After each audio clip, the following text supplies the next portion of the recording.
Thanks to the sponsorship of SEVA, the Student Educational Video Awards, over 30 teachers came together for a week of learning and doing at Center High School.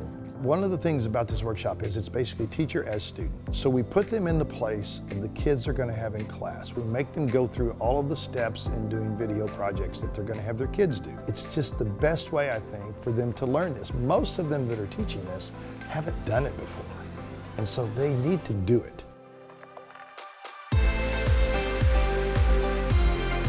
You want to attend these SECC workshops because it will broaden what you do in your classroom. I've learned so much at these workshops, and every time I go away with something new that I can use right away on Monday when I get back.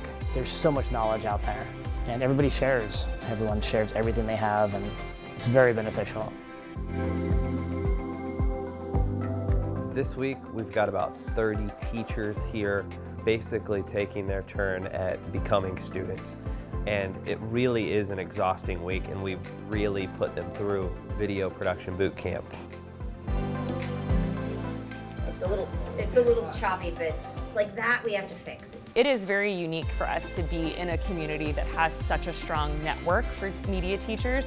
We're going to give them the skills, and then they have a network that's going to support those skills later on.